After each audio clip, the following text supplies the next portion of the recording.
Atas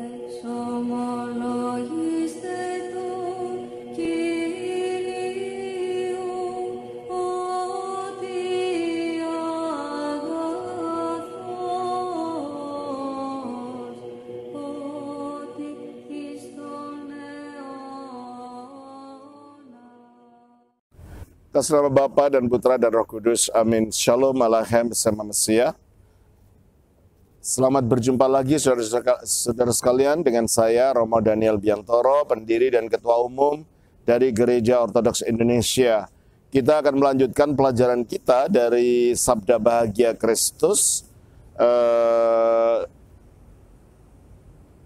bagian yang kedua, yaitu ayat yang keempat. Berbahagialah orang yang berduka cita, karena mereka akan dihibur.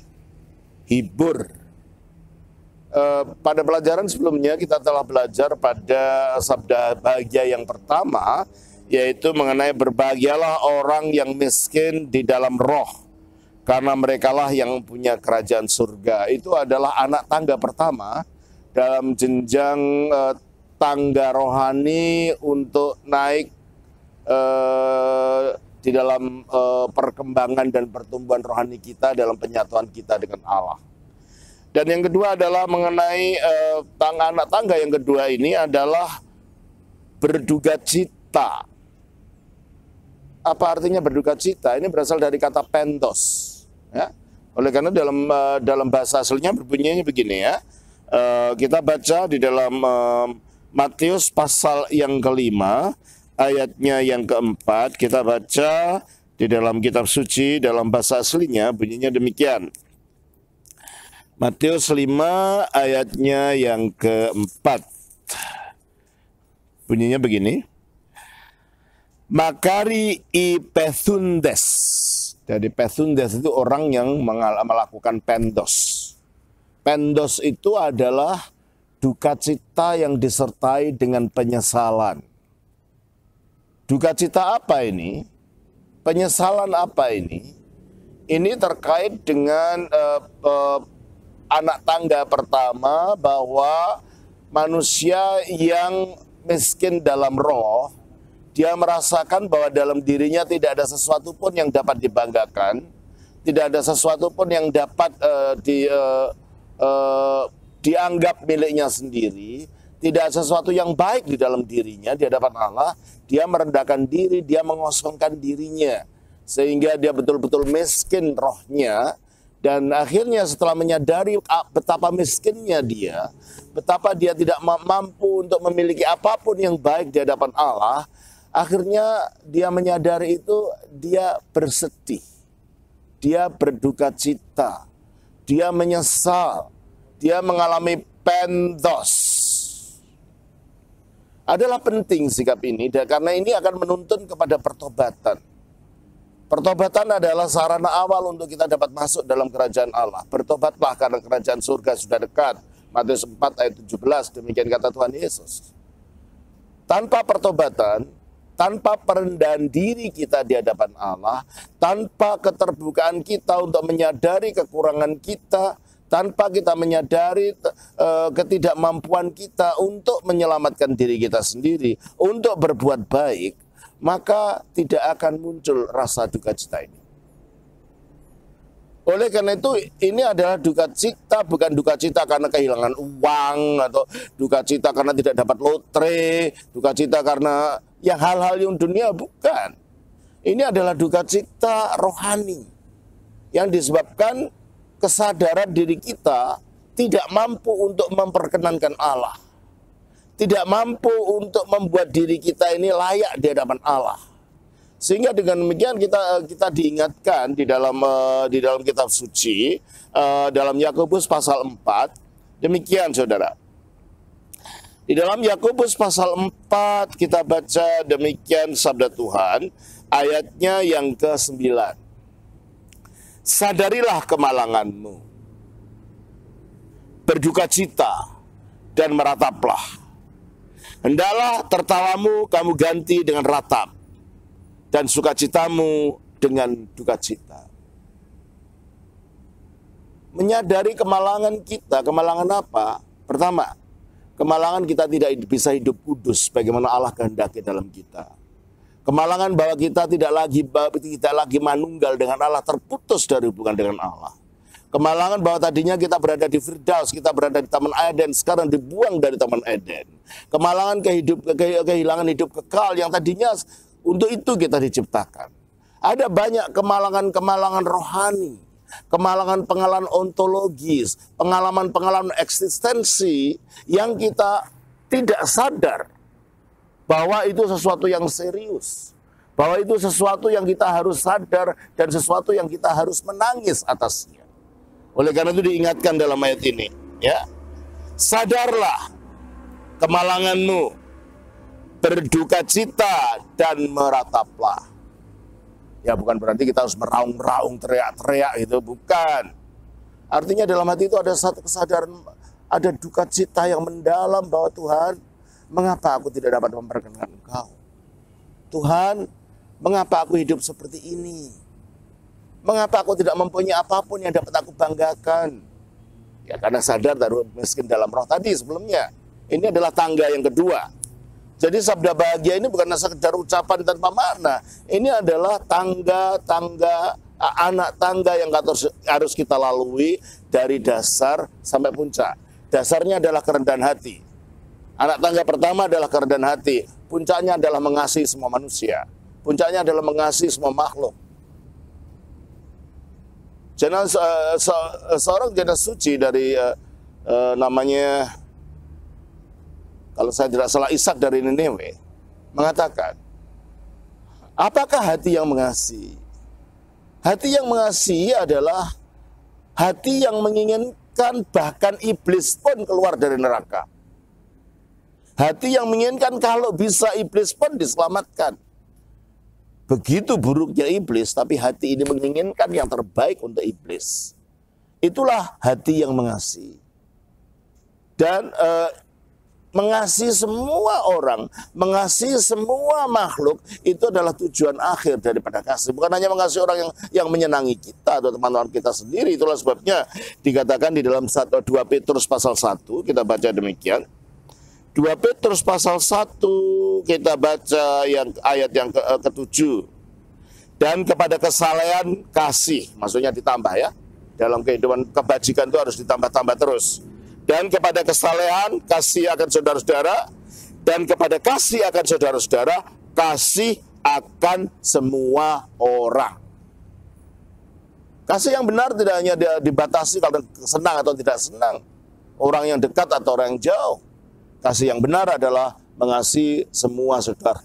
Itulah puncak tangga rohani yang harus kita capai. Dan pada akhirnya nanti adalah kasih akan Allah. Mengapa kasih itu begitu penting? Sebab kasih itu esensi hidupnya Allah. Maka dikatakan Allah adalah kasih. Dan dikatakan bahwa pada akhirnya yang tertinggal nanti adalah kasih. Sebab kasih itu adalah kodratnya Allah itu sendiri. Nah, jika demikian halnya, maka mengapa kasih itu kekal dan kasih itu harus kita cari? Sebab kasih itu menyatukan kita dengan hidupnya Allah itu sendiri. Nah, untuk mencapai ke sana, saudara, maka kita sadar bahwa kita sering tidak dapat mengasihi diri kita sendiri bahkan. Ya. Kita tidak dapat mengasihi orang lain. Kita tidak dapat mengasihi dunia ini. Kita tidak dapat mengasihi Allah. Kita tidak dapat memperkenankan Allah. Kita tidak dapat mentaati Allah. Dan disitulah sumber dari duka cita itu. Ini duka cita bukan duka cita duniawi ini. Duka cita rohani yang terasa di dalam dada. Nah, oleh karena itu kembali kepada surat Yakobus tadi. Sadarilah kemalanganmu. Berduka cita dan merataplah. Hendaklah tertawamu kamu ganti dengan ratap. Bukan berarti kita tidak boleh bertawa. Tertawa di sini gambaran daripada hidup yang tidak peduli dengan permasalahan yang sebenarnya. Hidup yang tidak peduli dengan kemalangan eksistensial yang kita miliki ini.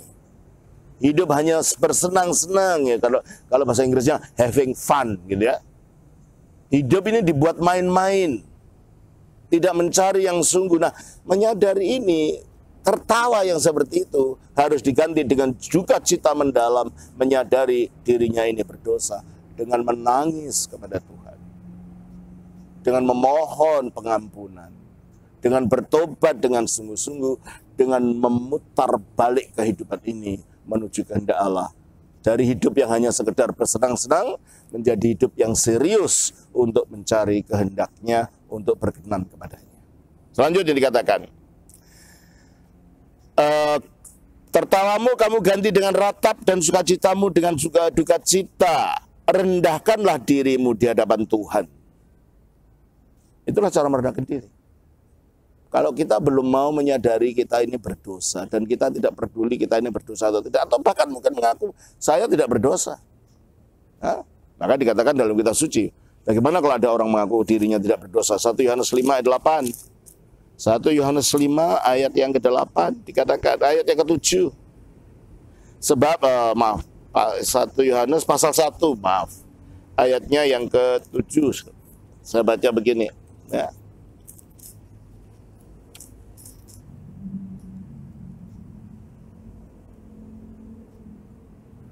Maaf. 1 Yohanes pasalnya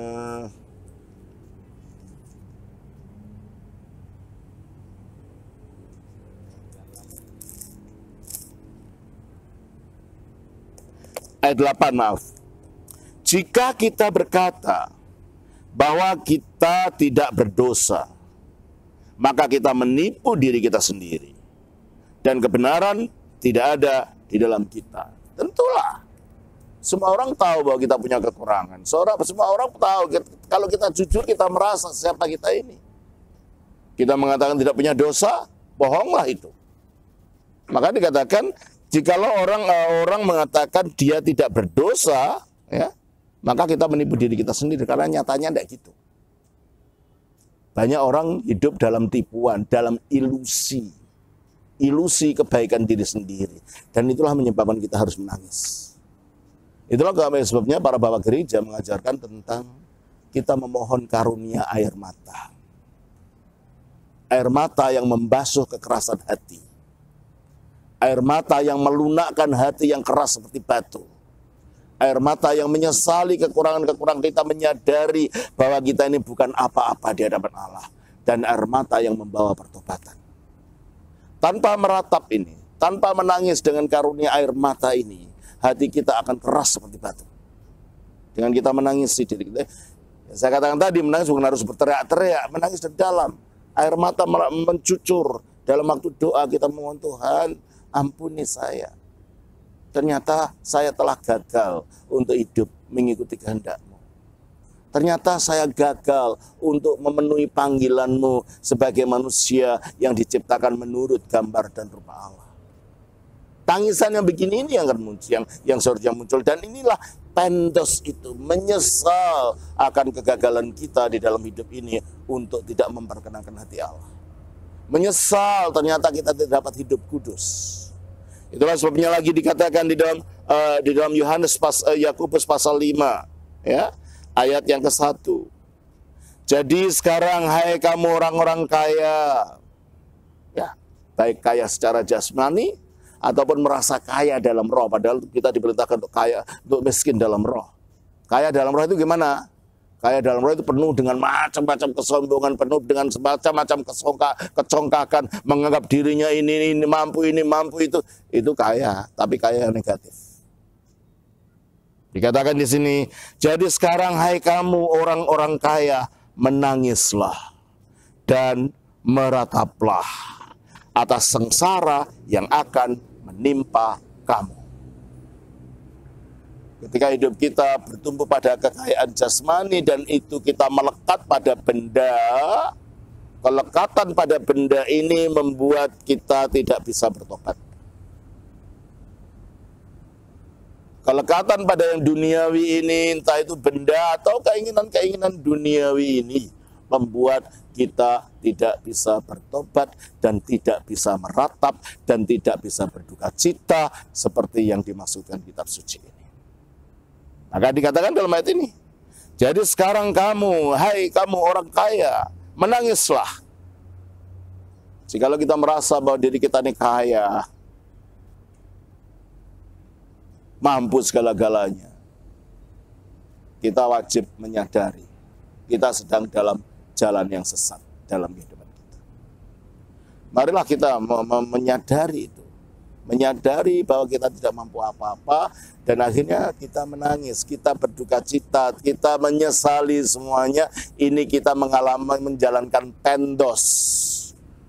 Duka cita karena penyesalan, karena tidak dapat berkenan kepada Allah. Dan inilah yang perlu kita lakukan. Ya, kita memohon karunia air mata itu diberikan kepada kita. Jadi karunia air mata jangan dimengerti seperti yang saya katakan tadi. Di luar teriak-teriak supaya kelihatan menangis. Bukan itu. Tidak harus keluar suara pun tidak jadi masalah. Tapi betul-betul dari dalam ada penyesalan, ada karunia air mata, memohonkan kepada Tuhan supaya diri kita ini dibawa kepada pertobatan yang sungguh. Oleh karena itu para bapak gereja mengajar tentang karunia air mata ini, ya. Selanjutnya dikatakan juga oleh Tuhan Yesus di dalam Lukas pasal 6, saudara. Kita baca di dalam Lukas pasal 6, demikian dikatakan oleh Tuhan Yesus, hal yang mirip ayat yang ke-21. Berbahagialah, 21b ya. Berbahagialah hai kamu yang sekarang ini menangis, karena kamu akan tertawa. Menangis apa? Ya menangisi dosa tadi. Ya. Bukan berarti Tuhan Yesus menghendaki kita hidup tidak ada sukacitanya, hanya nangis terus. Bukan itu maksudnya. Ya. Hanya sedih terus. Enggak, bukan itu maksudnya. Maksudnya kita menangisi ketidakmampuan kita. Menangisi kegagalan kita untuk hidup sesuai dengan kehendak Allah. Nah, baru kalau kita rela menangisi ini, mentobati semua ketidakmampuan dan kekurangan-kekurangan dan kesesatan-kesesatan jalan kita ini, baru nanti ada tertawa. Tertawa apa itu? Sukacita yang ada di dalam. Penghiburan yang sesungguhnya, ya. Dia yang dikatakan oleh Matius pasal 5 tadi, coba kita baca ya. Ayatnya yang keempat. Berbahagialah orang yang berduka cita, karena mereka akan dihibur. Itu loh maksudnya. Nah, hiburan ini bukan karena nonton film atau nonton pelawak yang membuat kita tertawa, bukan itu. Penghiburan yang terdalam yang ada di dalam hati. Penghiburan yang disebabkan rasa duka cita yang akibat pertobatan tadi. Di dalam kosakata dari tradisi spiritual ortodoks ada istilah namanya harmolipi, joy sadness, sukacita kesedihan. Gimana itu? Itu sesuatu yang paradoks ya. Kesedihan bisa sukacita gimana? Yaitulah penghiburan yang diakibatkan kesadaran kita atas kekurangan kita, sehingga kita berduka cita, kita bersedih karena tidak memperkenankan Allah. Efeknya Roh Kudus memberikan penghiburan setelah kita mengakui dosa kita. Inilah yang disebut harmolipi itu. Itulah sebabnya ini yang dikatakan sebagai menerima penghiburan, atau yang dikatakan oleh Tuhan Yesus, kamu akan tertawa tadi setelah kamu menangis. Setelah kamu merasakan ketidakmampuanmu untuk memperkenankan Allah, untuk hidup kudus, untuk mencapai tujuan daripada hidup dalam keselamatan itu. Orang Kristen tidak dipanggil hanya untuk menjadi orang baik saja, meskipun itu perlu. Orang yang menyenangkan saja, orang yang sopan saja, orang yang santun saja. Bukan. Semuanya ini bisa dilakukan dengan pura-pura. Semuanya ini hanya bisa dilakukan hanya dengan cara-cara yang mengelabui orang. Tujuan orang Kristen hidup adalah untuk mencapai kesucian. Inilah tujuan kita. Hidup kudus, meninggalkan dosa. Tak peduli saudara tadi di mana. Semua orang punya dosa, saya pun. Tapi saya menyadari, saya tinggalkan itu. Saya hidup untuk Allah dan saya sesali apa yang telah saya lakukan yang tidak berkenan kepadanya. Saya tangisi itu. Itulah pendos. Pentos itu menangisi apa kegagalan-kegagalan kita di hadapan Allah. Keluarkan air mata yang merupakan karunia dari Dia. Tangisi diri kita. Meratap karena kemalangan kita. Malang apa? Ya malang nantinya. Neraka itu menunggu kita. Bukan hanya ada surga, ada juga neraka. Dan ini harus kita ingatkan berkali-kali dan berulang-ulang dalam kehidupan kita ini. Baru disitulah kita menemukan penghiburan itu. Baru disitulah kita dapat tertawa dalam arti yang sesungguhnya. Ya bukan harus terbahak-bahak seperti ketawa kudus, bukan begitu. Di dalam kitab Filokalia, salah satu tuntutan hidup rohani dalam gereja ortodoks dikatakan, ada orang yang tertawa terbahak itu malah dari setan gitu loh. Buah ini dulu aku sekarang malah diagung-agungkan itu tertawa kudus. Kudus apanya? Tertawa yang dimaksud di sini, hiburan yang dimaksud di sini adalah damai sejahtera, keteduhan batin yang merasakan sukacita yang tidak dapat dikatakan. Itulah yang dikatakan dalam surat Filipi pasal 4 juga. Ya. Coba kita baca dalam Filipi pasal 4. Dikatakan oleh kitab suci begini, saudara. Filipi pasal yang keempat kita baca begini.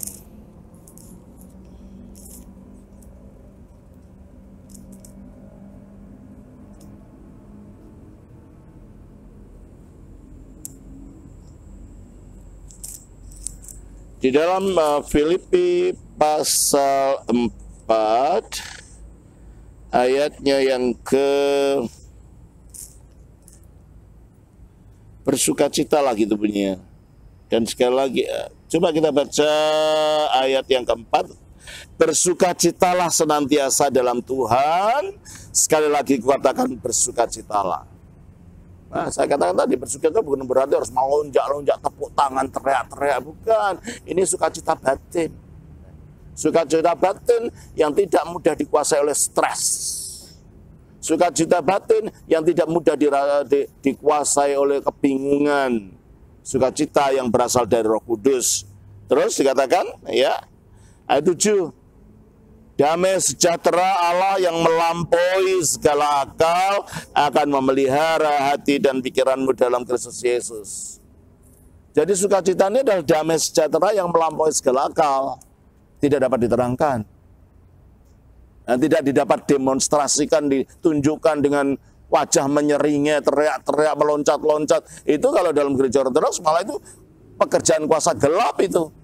Karena tidak menunjukkan kekudusan. Tidak bedanya dengan kuda lumping kalau kita melakukan seperti itu. Nah, itulah sebabnya kita perlu melihat ke dalam hati kita ini, mentobati semuanya itu dan memohon karunia air mata ini. Dan kita takut, oh kita orang laki gak usah menangis loh. Kita manusia kan, bisa menangis kan.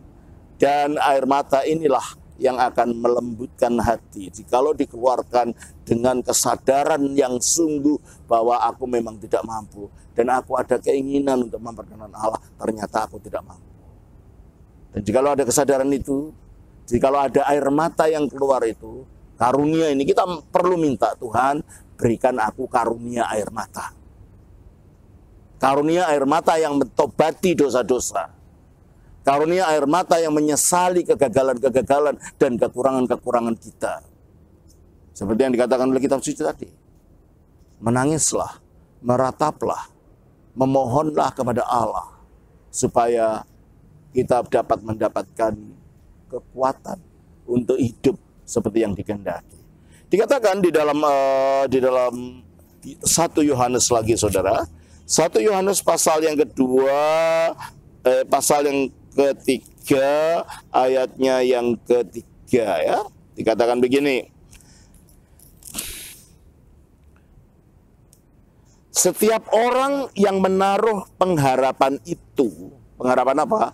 Pengharapan Kristus akan datang lagi di akhir zaman. Dan kalau dia datang, kita akan melihat dia akan seperti apa adanya dalam ayat yang kedua itu.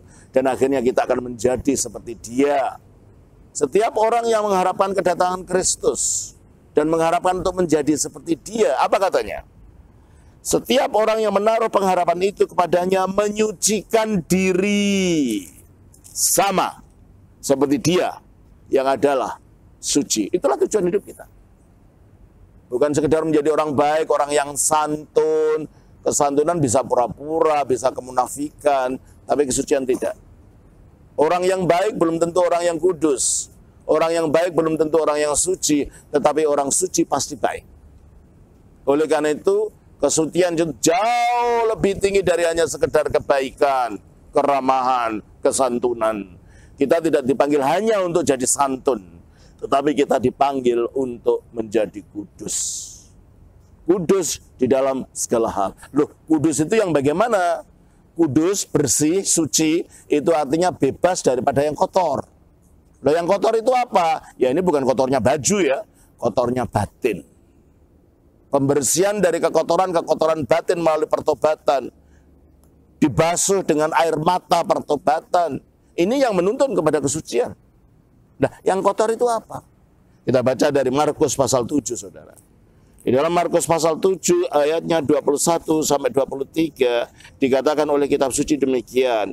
Markus 7 ayat 21 sampai 23 kitab suci mengajar kepada kita demikian. Ya. Markus 7 ayat 21 sampai 23 begini bunyinya. Sebab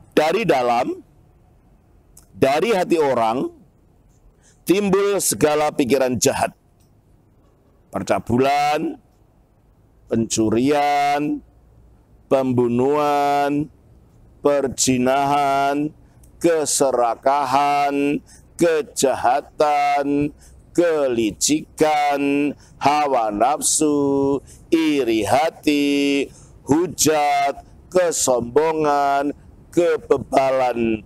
Semua hal-hal jahat ini timbul dari dalam dan menajiskan orang. Kenajisan ini adalah kenajisan batin. Kemelekatan kita kepada benda, kemelekatan kita pada hawa nafsu, kemelekatan kita pada keinginan dosa, kemelekatan kita kepada dorongan-dorongan daging. Ketika hidup kita seperti itu, kita dalam keadaan najis. Dan menjadi kudus berarti bertentangan dengan yang ini. Berkebalikan dari yang ini.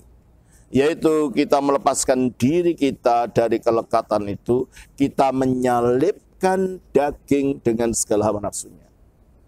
Dikatakan di dalam Galatia pasal 5 ayat 24 demikian saudara. Galatia pasal yang kelima ayatnya yang ke-24 dikatakan oleh kitab suci demikian. Galatia pasal yang kelima, kita baca begini ayatnya yang ke-24. Kita baca. Barang siapa menjadi milik Kristus Yesus, ia telah menyalibkan daging, bukan daging ini maksudnya, keinginan yang berasal dari daging. Apa itu? Ya seksualitas yang di luar aturan, ya toh? Karena seks hanya boleh dilakukan dalam pernikahan, di luar itu tidak. Nah ini keinginan daging kalau begitu itu. Keserakahan, keinginan menyenangkan daging, semua itu, ya. Barang siapa yang menjadi milik Kristus Yesus, ia telah menyalibkan daging dengan segala hawa nafsu dan keinginannya.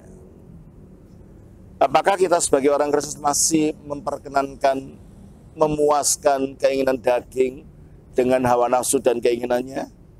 Sebaiknya kita bertobat. Kalau kita masih di situ, sebaiknya kita melakukan pendos, duka cita tadi, duka cita yang disertai penyesalan tadi, ya. Sebab kalau tidak bahaya.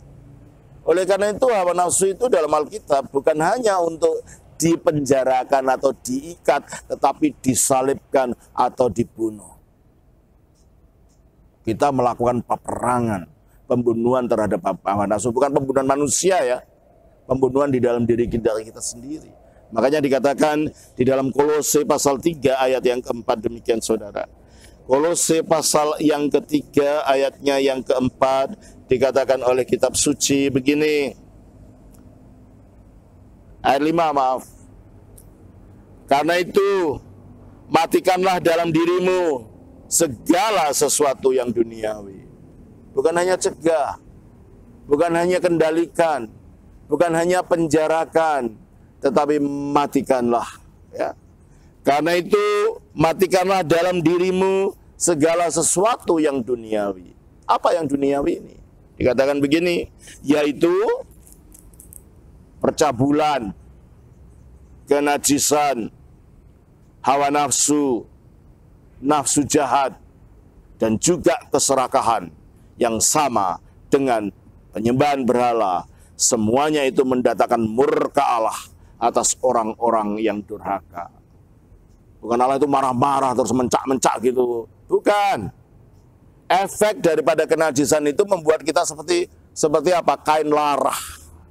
Dan kita dipertemukan dengan api ilahi yang suci itu. Kita menjadi terbakar sehingga seolah-olah Allah itu memarahi kita. Padahal bukan Allah yang memarahi kita, diri kita yang membuat demikian. Maka dikatakan oleh kitab suci, Allah adalah api yang menghanguskan. Menghanguskan bagi siapa? Bagi orang yang demikian, yang dirinya najis dan tidak mau bertobat. Dikatakan di dalam Ibrani pasal 12 ayat 29 dikatakan demikian. Ibrani pasal yang ke-12 ayatnya yang ke-29. Kita baca demikian saudara. Di dalam Ibrani 12 ayatnya yang ke-29 kitab suci mengatakan begini.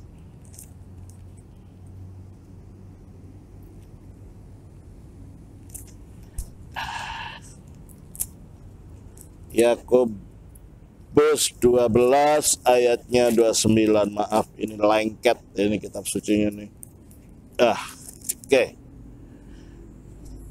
Yakobus pasal yang Ibrani, maaf keliru saya. Ibrani pasal 12 ayatnya yang ke-29 dikatakan begini.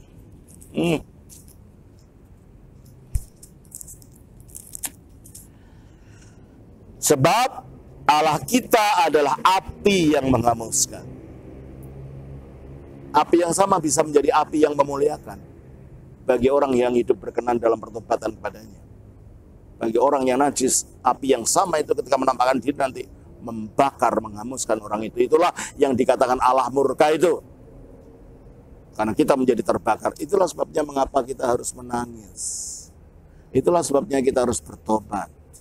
Sehingga dengan demikian saudara-saudara, hati kita dibersihkan dari kenajisan-kenajisan tadi. Seperti saya katakan tadi, orang Kristen dipanggil bukan hanya untuk menjadi orang santun dan baik hati, bukan. Orang Kristen dipanggil untuk menjadi orang kudus, untuk hidup suci. Seperti Dia yang adalah suci. 1 Yohanes 3 ayat 3 tadi. Demikian juga dikatakan di dalam 2 Korintus pasal yang ke-7 ayat yang ke-1. Kita baca demikian saudara. 2 Korintus pasal 7 ayat 1. Saudara-saudaraku yang kekasih, karena kita sekarang memiliki janji-janji itu, ya janji yang di atasnya, dalam pasal 6 ayat 14 sampai ayat 18 itu, ya. Saudara-saudaraku yang kekasih, karena kita sekarang memiliki janji-janji itu dalam 2 Korintus pasal 6 ayat 14 sampai 18 itu, marilah kita menyucikan diri kita. Berarti hidup kita ini diperintahkan untuk selalu menyucikan diri. Menyucikan diri itu apa ya? Tadi membersihkan dari yang najis, serakah, kemarahan, zina dan semuanya tadi ya. Marilah kita menyucikan diri kita dari semua pencemaran jasmani dan rohani. Apa itu pencemaran jasmani? Dosa-dosa yang kita lakukan dengan tubuh. Itulah pencemaran jasmani. Dengan mata kita melihat yang porno, yang tidak benar atau yang jahat. Dengan telinga kita mendengarkan yang macam-macam. Mulut kita mengatakan yang tidak benar. Tangan kita melakukan hal yang merugikan orang dan tidak berkenan pada Allah dan macam-macam. Inilah dosa-dosa jasmani. Dosa-dosa kedagingan. Dan pencemaran rohani. Dosa-dosa yang kita lakukan dengan angan-angan kita, pikiran kita, perasaan kita, emosi kita. Ragu-ragu, tidak ada iman, kemarahan, semuanya yang muncul dari perangkat batiniah kita yang tidak berkenan dan bertentangan dengan hukum ilahi, itulah dosa rohani, pencemaran rohani. dan kita diperintahkan untuk membersihkan diri dari pencemaran jasmani maupun pencemaran rohani, dan dengan demikian menyempurnakan kekudusan kita.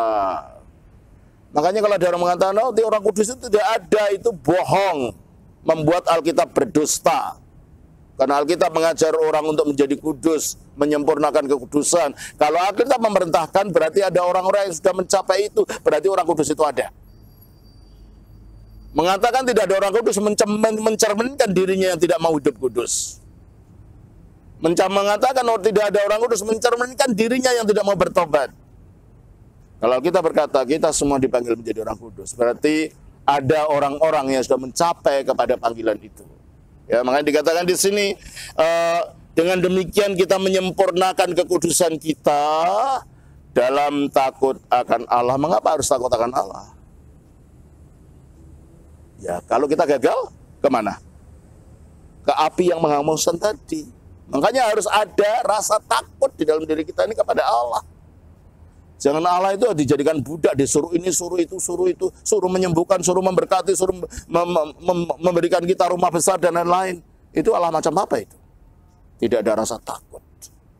Makanya di dalam kita, dalam gereja ortodoks, kita selalu mengatakan, Tuhan kasihanilah. Kita hanya mohon belas kasihan. Kita ini pengemis rahmat Allah yang diberikannya secara cuma-cuma, tapi kita perlu merendahkan diri di hadapan Allah, menyatakan ketidaklayakan kita, menyatakan ketidakmampuan kita, dan kita berduka cita dalam penyesalan karena ketidakmampuan kita ini. Itulah yang dimaksudkan dalam sabda bahagia ini. Berbahagialah mereka yang berduka cita, karena mereka akan dihibur. Penghiburan ini penghiburan batin. Sukacita yang melampaui segala akal, yang tidak bisa diterangkan. Hanya dialami orang-orang yang hatinya suci. Di dalam hati yang suci tidak ada kegalauan. Di dalam hati suci yang ada, di dalam bahasa Yunani namanya galini, keteduhan. Esikia, kesenyapan. Hati kita harus mencapai galini dan hesikia tadi, keteduhan dan kesenyapan dari segala macam kekacauan yang ditimbulkan oleh pikiran kita. Dan itu terjadi kalau kita menangisi dosa kita. Kita memohon karunia air mata supaya kita bisa meratapi dosa-dosa itu dari dalam. Kita tobati sehingga kita mencapai apa yang saya katakan sebagai harmolipi tadi, the joy, sadness, kesedihan tapi yang membawa sukacita. Kesedihan yang memang yang memberikan kita kegembiraan, yaitu kesedihan karena menyesal kita telah tidak memperkenan Allah. Kesedihan yang menuntun kita bertobat dan berbalik untuk mengikuti kehendak Allah. Nah, itulah tangga yang kedua, saudara-saudara, daripada sabda bahagia yang diajarkan oleh Kristus waktu dia di bukit itu. Jadi kita ingat, untuk mencapai tataran rohani, kita harus melewati tangga-tangga ini. Miskin dalam roh, pentos, berduka cita yang dilandasi oleh penyesalan ketidakmampuan kita. Dan kita akan lanjutkan pada jenjang yang ketiga selanjutnya nanti. Tuhan berkati kita. Sampai jumpa di lain kesempatan. Nama Bapa, Putra, Roh Kudus. Amin.